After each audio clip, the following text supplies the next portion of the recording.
acaba a Madrid la conferència de donants per a la reconstrucció de l'Iraq, inaugurada ahir pel secretari general de les Nacions Unides, Kofi Annan.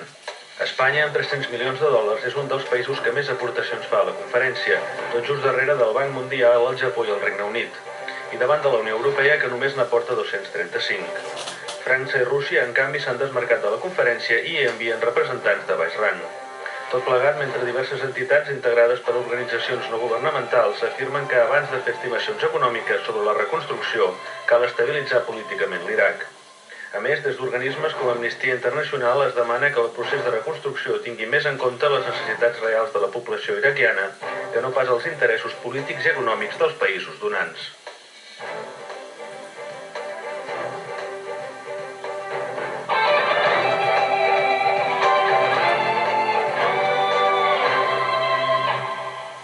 La reconstrucció de l'Iraq ha de ser un negoci. La pregunta pot sonar dura, depèn de quina connotació li donem a la paraula negoci. Avui en parlem amb Alfonso López, portaveu d'Amnistia Internacional a Catalunya. Bon dia. Bon dia. I també en parlem amb Oriol Junqueras, professor del Departament d'Economia i Història Econòmica de la Universitat Autònoma de Barcelona. Bon dia. Hola, bon dia. Vostè creu que ha de ser un negoci la reconstrucció d'Iraq? Bé, la paraula negoci és conflictiva. Si per negoci entenem que ha de servir perquè empreses occidentals s'enriqueixin a costa del benestar del poble iraquià, doncs no hauria de ser un negoci. Si per negoci entenem que unes empreses occidentals fan unes inversions a l'Iraq per aconseguir una millora de les condicions de vida del poble iraquià i finalment augmenta la producció i la productivitat i aquestes empreses obtenen una retribució justa i necessària, doncs llavors la paraula negoci té sentit i està molt bé. El matís és un matís complicat, s'haurà de veure amb el temps que és exactament el que passarà. Ara, tal com estan les coses i aquest començament de la conferència de donants i el que ha passat fins ara, permet apuntar una mica com aniran les coses? Jo crec que, per exemple, el que primer que hauríem de dir és de quin plantejament neix tota aquesta qüestió. És a dir, els Estats Units, després de la Guerra Freda, per tant, després de la desaparició del bloc soviètic, s'han plantejat la seva relació amb el món des d'una perspectiva pròpia de la Segona Guerra Mundial, d'abans de la Guerra Freda. El que han fet a l'Iraq, la intervenció contra un règim dictatorial, etc., és el mateix que ells havien fet contra l'Alemanya nazi, o almenys així com ho volen vendre. La seva actitud després de la guerra també s'assembla a la seva actitud immediatament acabada la Segona Guerra Mundial, que és intervenir per garantir que aquest país esdevingui un país democràtic, una societat oberta, de lliure mercat, i per tant el model que utilitzen, el de la confrontació bèl·lica quan va haver-hi la guerra i ara el de l'ajuda, s'assembla, per exemple, al Pla Marshall. El Pla Marshall què va ser, perquè tothom se situï? Doncs el Pla Marshall va ser un pla dissenyat pel cap d'estat major de l'exèrcit dels Estats Units a la Segona Guerra Mundial, que es deia George Marshall, i que va dir Europa està molt malament, les condicions estan fatals, infraestructures destruïdes, la gent passa gana, cal que els Estats Units s'impliquin amb una donació massiva de diners que es va produir tant a via donatiu, és a dir, diner que mai va tornar, via crèdit o via ajuda militar. Aquesta és la idea que els nord-americans volen posar en marxa en el tema de l'Iraq. Ara, hi ha moltes qüestions que caldria tenir en compte. Per exemple, l'ajuda que es vol destinar a l'Iraq és la mateixa quantitat que es va destinar a Europa. Això què vol dir? Que Europa és molt més gran, és veritat, que l'Iraq, i per tant semblaria que aquesta ajuda pot ser suficient. Ara, han passat 50 anys. El valor d'aquells diners fa 50 anys era infinitament més gran del valor que té ara aquests diners. Per tant, estem davant d'un Pla Marshall petitet, i que només afecta un país. I això segurament serà insuficient. Si realment es vol plantejar el progrés de la regió, potser caldria un Pla Marshall regional i que impliqués a molts altres països de la zona, incloent Israel, Palestina, l'Iran, Turquia, Síria. Ara el problema està que en molts d'aquests països, els nord-americans i els europeus en general, tenen relacions difícils o fins i tot relacions contradictòries. Els americans tenen per un cantó, els europeus per un altre, i per tant no hi ha ningú que es vulgui implicar sincerament en un pla regional, en un pla d'ajuda regional. Els diners en total són 36.000 milions de dòlars els que preveu el Banc Mundial. Sí. Exactament això. La pregunta li traslladem també a l'altre convidat, si la reconstrucció de l'Iraq ha de ser un negoci. Senyor Alfonso López, d'Amnistia Internacional. En principi, la reconstrucció de l'Iraq ha d'estar basada en el que és la normativa internacional. Pot semblar obvi, però és així. És a dir, que per part d'Amnistia Internacional nosaltres creiem que hi ha dues resolucions de les Nacions Unides, en aquest cas la 1483 i la 1511, i és molt important cenyir-se al que diu la mateixa a l'hora de fer la reconstrucció d'Iraq. Què implica això? Això implica que d'alguna forma ha d'estar per sobre de tot el benestar del poble iraquià. pot semblar que és una cosa que és tornar a dir una simplesa, però és veritat. No pot estar, en cap cas, pot ser un pagament de drets de guerra d'allò que ha passat abans, no pot ser en cap cas cap tipus de qüestió que no vagi específicament al benefici del poble iraquià. Això implica que d'alguna manera, perquè això sigui així, ha d'haver uns organismes de control, una transparència, que és també una cosa que demana Amnistia Internacional, la transparència completa. I aquesta transparència en aquest moment és difícil d'assegurar. Hi ha una junta de control i assessorament financer internacional que ha de controlar aquest fons de desenvolupament i això encara no ha estat creat. Aquest organisme, que d'alguna forma havia de vetllar perquè aquest fons realment sigui assignat a aquells projectes que s'han d'assignar, encara no està. Per altra banda, si no està creat, tampoc no es podrà d'alguna forma informar al Consell de Seguretat de les Nacions Unides de què és el que està passant. Tot això crea problemes de transparència. Per altra banda, altre problema que també és per part d'Amnistia Internacional són les lleis que s'estan facilitant en molts països, diríem, d'una certa impunitat per les empreses que treballen a l'Iraq. Vull dir, en aquest moment hi ha una resolució presidencial dels Estats Units que d'alguna forma fa un cert nivell d'impunitat molt alt per totes les empreses que facin inversions a l'Iraq. Això d'alguna forma crea també problemes. Vull dir, què passa amb els problemes que es plantegin a l'Iraq amb aquestes empreses que tenen, d'alguna forma, no mans lliures, però unes mans alliberades per part del govern dels Estats Units? Què passa amb ahir ho veiem a la conferència aquesta de donants, amb les empreses que estan demanant tenir certs permisos més enllà del que serien les legislacions normals? Tot aquest tipus de temes són d'una gran preocupació per part de l'Amnistia Internacional i són els que d'alguna manera crec que en un moment d'inversió d'aquesta Junta de Donants s'haurien de tenir molt en compte. I sobretot, i finalment, per aquest tema de cuidar el benestar dels ciutadans iraquians, hi ha una qüestió que també és fundamental. Hi ha una valoració del que ha de ser aquesta reconstrucció. Hi ha una valoració feta per organismes internacionals. Aquesta valoració parla d'un 36.000 milions i parla de conceptes de sanitat, parla de conceptes d'educació, parla de conceptes d'infraestructura. Evidentment, les infraestructures són una part molt important de tot aquest tema, però la part de l'educació, per petita que sigui, també ho és, la part de sanitat també ho és. I el que ens preocupa també és que aquestes donacions vagin molt dirigides cap a certs sectors que d'alguna manera poden ser més senzills de lucrar-se per part de diverses empreses que no altres, que igual el benefici és més petit, és a més llarg termini, i són temes que ja dic que preocupen, sobretot quan hi ha indicis en aquest moment que han sortit als diaris de que una part important d'aquest fons de desenvolupament de l'Iraq ningú sap exactament on para, quan només han passat mig any des de la inversió. La qüestió, si em permeteu, és si nosaltres preguntem aquest model d'ajuda que s'està gestant ara a Madrid és millor o pitjor que una ajuda molt més gran, molt més ben gestionada, que afecti la sanitat i l'educació, haurem de respondre que aquest model que s'està gestant a Madrid és insuficient i que no està bé. Ara, si la pregunta és millor aquest model que s'està gestant a Madrid, o de moment no fer res, o esperar a què, o esperar a qui faci què? Totes aquestes preguntes, llavors haurem de concloure que més val això que s'està fent a Madrid, que més val aquesta quantitat de diners, que més val aquest tipus d'inversió, que no res. El problema és, tenim l'esperança de que fem una gestió molt ben feta? Doncs segurament no. És molt important que organitzacions com Amnistia Internacional i del gènere reclamin i actuïn com a testimoni moral del que hauria de ser. Ara, hi ha una altra qüestió pragmàtica, que és, i això que hauria de ser mai serà? I si mai serà, no és millor conformar-nos amb el que tenim? Sempre reivindicant que hauria de ser millor? Clar que sí, sempre hauria de ser millor.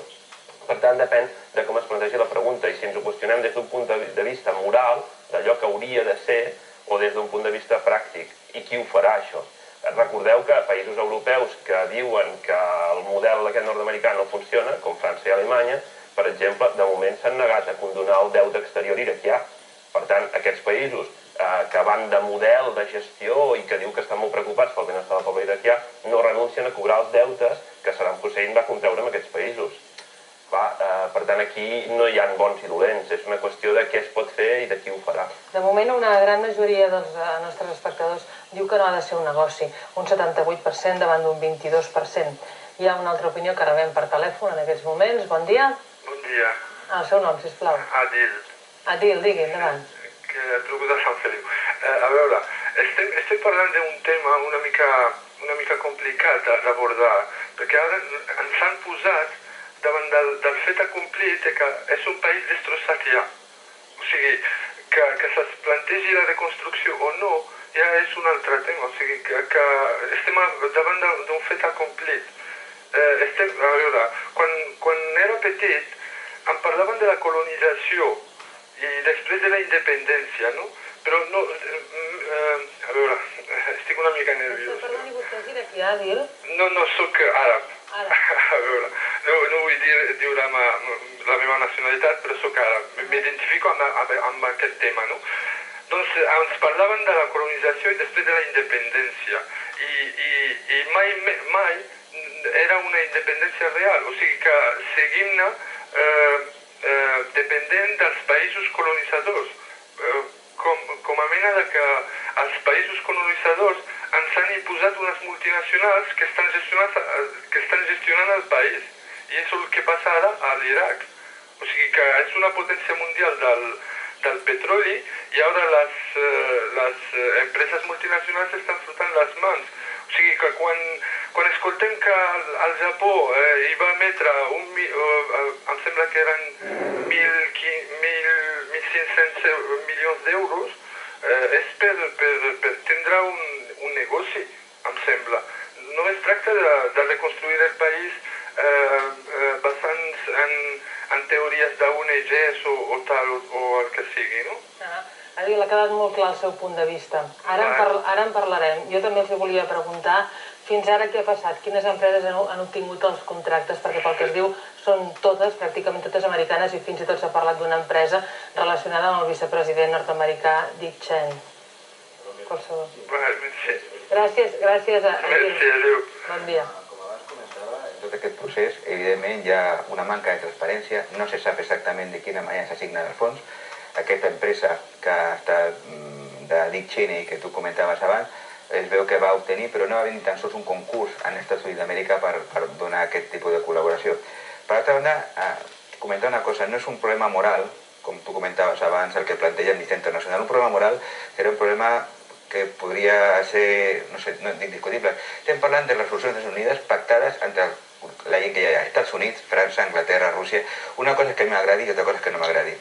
Això no estem defensant. Nosaltres el que defensem és que hi ha unes resolucions aprovades per tots, no per Amnistia Internacional. No és Amnistia Internacional qui ha aprovat això. Són Estats Units, França, els països formats. I en aquestes resolucions diuen unes coses, i ho diuen ells. Sí, això no ha estat obligat per Amnistia Internacional ni per cap ONG. Han estat ells que han dit això. Llavors, el que és molt curiós és que ells han dit això fa relativament poc temps i que no estan complint. Llavors, és això el tema per mi que és greu. No parlem d'un tema moral, parlem d'un tema jurídic. I això crec que és una cosa que diferencia una mica la discussió, que no és un tema moral.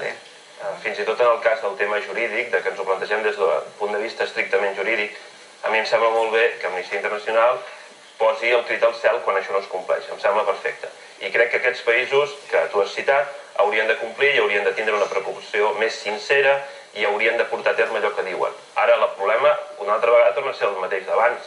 És a dir, i això es farà, i fins ara s'ha fet, i quins exemples tenim de que hagi funcionat alguna vegada millor? La resposta és no, o molt difícilment. Per tant, potser ens haurem de conformar amb això, encara que ho trobem insuficient, encara que trobem que viola la resolució no sé quina, segur que sí, però el problema està en què és el que volem per aquesta gent, perquè aquest discurs està molt bé. La preocupació del nostre oient és molt legítima per les multinacionals, d'acord? Però vigilem que no fem pagar en els altres països allò que nosaltres no estem disposats a pagar a casa. No s'hi val denunciar a les multinacionals i quedar-se tan ample. Perquè, escolta, si les multinacionals sempre estan fatal, el primer que hauríem de fer és reclamar que la SEAT se'n vagi, perquè és Volkswagen, i deixem a 30.000 persones a l'atur. Oi que no ho volem pel nostre país? Doncs llavors per què ho reclamem per l'Iraq? L'Iraq té tot el dret del món a tindre una multinacional que inverteixi. Que no és el millor... Que inverteixi, a veure, en què? En petroli? Que inverteixi en petroli. O també en infraestructures i també en escoles? Clar, que inverteixi en el que... El problema està... Jo reconec que això és molt problemàtic. Per què? Doncs perquè, com deia l'altre contertulià, doncs algunes d'aquestes concessions que s'han fet de petroli, per exemple, a Halliburton, l'empresa aquesta que està implicat el vicepresident dels Estats Units, o fins i tot la família del president, doncs s'han fet de forma poc transparent. I això ho hem de denunciar tots.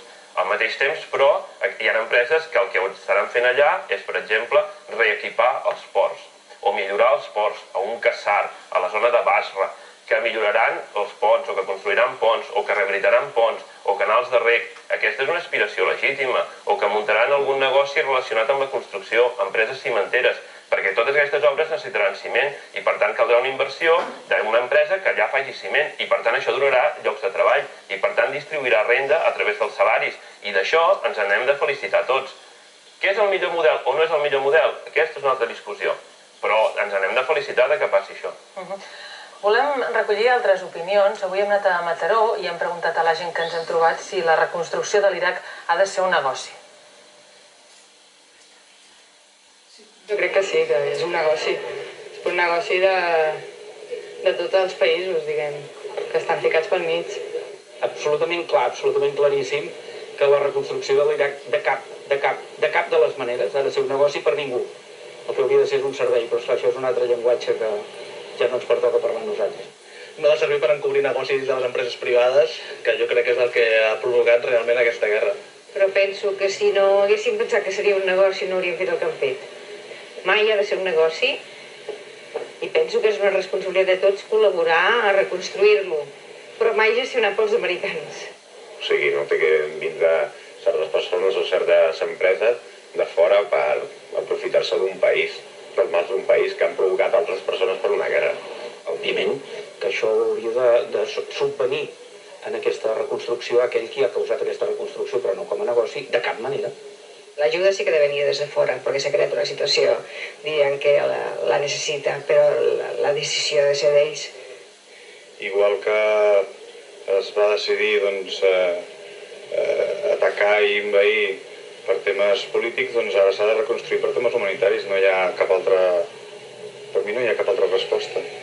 Quan va començar la guerra, molta gent ja ens temíem que la cosa aniria per aquí, no? No sé com es pot resoldre, això també et vaig a dir, però rotundament que no, vaja, rotundament que no. Opinions convençudes i raonades, eh? Què els han semblat? Que si no és negoci, les empreses no hi posaran diners. I que qui té diners en el món són les empreses. Què volem? Que algú hi posi diners i que allò funcioni? O volem que ningú hi faci negoci i per tant ningú hi posi diners? Potser si preguntéssim a molts iraquians preferirien que alguna empresa vagi allà a fer negoci. Ja hem matisat abans que el negoci no ha de ser el robatori del país, clar que no, però el negoci n'hi ha d'haver. Sí, res, comentar bàsicament un altre cop el mateix, no? Que en la part de negoci no hi ha cap problema. La part de negoci honrat dintre de la normativa internacional. Ja dic, la preocupació és quan un veu el problema i el que se'n troba és que els indicis racionals que a un li arriben d'aquella part del món és que precisament s'aproven unes determinades coses en determinats foros i després allà, entre cometes, es campi qui pugui. I aquest és el motiu de preocupació per Amnistia Internacional. Parlem d'Espanya. Espanya ha promès 300 milions de dòlars a aquest fons de donacions. És el quart donant, darrere del Banc Mundial, darrere del Japó i el Regne Unit. El quart. Ahir els representants dels empresaris de l'empresariat espanyol, la COE, va demanar al govern espanyol que aquests diners, aquests 300 milions, es facin servir per ajudar les empreses espanyoles que volen invertir a l'Iraq. Això és lícit? Jo voldria aquí tindre una opinió molt contundent. L'estat espanyol és el quart donant i dona 300 milions de dòlars, que són, per entendre'ns, 50.000 milions de les antigues pessetes. L'estat espanyol és un estat barrut. Tenen barra. Perquè l'estat espanyol cada any rep 20 vegades més, cada any 20 vegades més d'ajuda a Alemanya. El que no s'hi val és que l'estat espanyol vagi pel món dient que és molt generós perquè ha donat 50.000 milions d'antigues pessetes quan cada any rep d'ajuda a Alemanya dintre de la Unió Europea 1 bilió de pessetes. Clar, és que jo amb els diners dels altres també seria molt generós. Jo sí, havia tingut aquí una persona que em donés 1 bilió d'antigues pessetes i em podria permetre el luxe de ser molt generós. Clar, no és estrany que després els alemanys s'ofenguin i diguin, molt bé, els espanyols són molt generosos, però és que són molt generosos amb la nostra ajuda. I, per tant, és normal que els alemanys estiguin molt enfadats. Els alemanys, per acabar de completar la cosa, en donen 100. Espanya 300, Alemanya 100. Però és que Alemanya dona milers de milions, 6.000 milions cada any, no una vegada, sinó cada any, des del 86 fins ara, a preus constants, per entendre'ns, allò, per simplificar-ho, cada any d'ajuda a Espanya. Clar, si Alemanya dona cada any 6.000 milions d'ajuda a Espanya i després només dona 100 milions a l'Iraq, el que no s'hi val que els espanyols llavors diguin és que nosaltres en donem 300 i som el triple de generosos que els alemanys, perquè és fals. La segona part de la pregunta, que també li traslladaré a vostè, era està bé que els empresaris diguin aquests 300 milions són per finançar inversions nostres, és a dir, que per tant l'empresariat hauria de posar en risc, sembla ser que no volen aquest risc, no? Per entendre'ns? Sí, no, comentar que per una banda el problema de fons és el benestar del poble iraquià. Vull dir, si aquests diners mitjançant les empreses espanyoles aconsegueixen la finalitat, que és l'objectiu de les Resolucions de les Nacions Unides, per les quals es crea tot aquest moviment de conferència donant, de que es pugui aconseguir aquest benestar de l'Estat, pot ser congruent, pot ser que el govern espanyol faci servir les seves influències en aquest sentit, això seria lícit. Però sempre hi ha dit que no es miri el benefici de les empreses espanyoles, sinó que es posi com a punt important al poble iraquià, que ha de ser l'objecte d'aquestes ajudes. Jo no me'n fio ni dels governs ni de les empreses, però algú altre ho haurà de fer, perquè l'alternativa és no fer res. Una altra alternativa seria, com denuncien empresaris iraquians, comptar amb ells, amb empreses que tenen eines i maquinària per fer aquestes infraestructures també. Estaria molt bé si això servís per redistribuir millor la renda dintre de l'Iraq. El problema és qui ho gestionarà millor. No ho sabem, no n'estem segurs. I insisteixo en aquesta meva actitud de desconfiança. Em sap greu ser desconfiat, però... Senyor Junqueras, moltíssimes gràcies. El temps se'ns ha acabat molt de pressa. Gràcies també al senyor Alfonso López d'Amnistia Internacional. Bon dia a tots dos. Bon dia. I ara el que fem és connectar amb la Carme Amorós. Avui, com saben, és a la Borsa de Barcelona. Com està anant, Carme? Bon dia. Doncs ara mateix, en aquest mateix moment, la borsa està baixant l'IBEX 35